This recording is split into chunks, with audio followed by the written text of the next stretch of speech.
Letter 57 on desire and mimetic love. Dear Ada, most people think desire arises from within, that it comes from your unique preferences, your private longings, your authentic self. But desire is far less individual than it feels. Much of what people want, in love and in life, is shaped by what they see others wanting. We are mimetic creatures.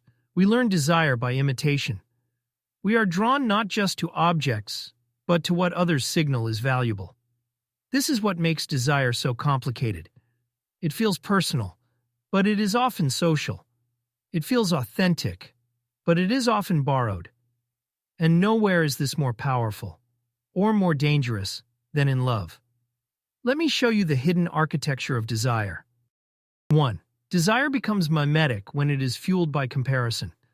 Sometimes you want someone not because of who they are, but because other people want them. Their desirability becomes social currency. You are drawn to the glow of their perceived value. This is not love. This is attraction shaped by the crowd. Mimetic desire confuses competition with connection. 2. Mimetic love often feels intense because it is driven by ego, not intimacy. Intensity can feel like destiny. It can feel like magnetic chemistry. It can feel like this must be the one. But often, intensity is simply the internal tension of imitating a desire you don't fully understand. Mimetic love produces longing without depth, jealousy without intimacy, drama without truth. It's a performance of desire rather than the experience of it. 3. Mimetic desire can make you chase the wrong people for the wrong reasons.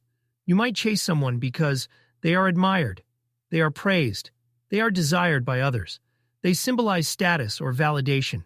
They represent a role you think you're supposed to fill. They mirror a fantasy, not a reality.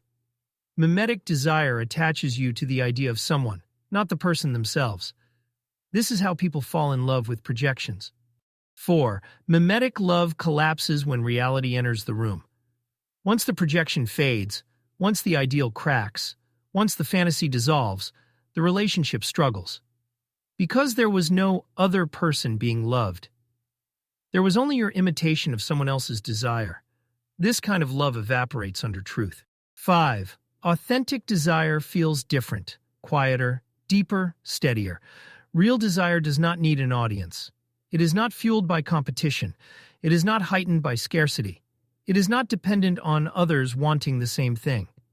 Authentic desire is peaceful, not frantic, grounded, not performative, curious, not competitive, expansive, not anxious, attuned, not reactive.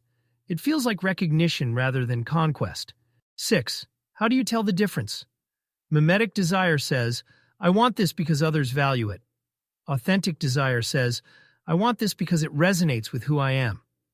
Mimetic desire pulls upward, toward status, admiration, validation. Authentic desire pulls inward, toward connection, truth, alignment.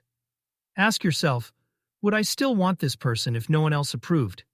If no one else desired them? If no one else knew? Desire unobserved reveals its true nature. 7. Authentic love emerges only when desire becomes self-authored, not inherited, not imitated, not borrowed, not socially rewarded, but chosen from your own values, your own rhythm, your own emotional truth. This kind of love lasts because it is rooted in reality, not in the shifting winds of comparison. Ada, here is the deeper truth. To love authentically, you must first unlearn the desires that are not yours. Cut the strings of imitation. Release the expectations you absorbed. Let go of the attractions shaped by status, scarcity, and comparison. And listen, quietly, to what your inner world actually wants. When you desire from your own center, you choose people who nourish your life, not your ego. You build relationships grounded in recognition, not performance. You love because you want to, not because others want what you want.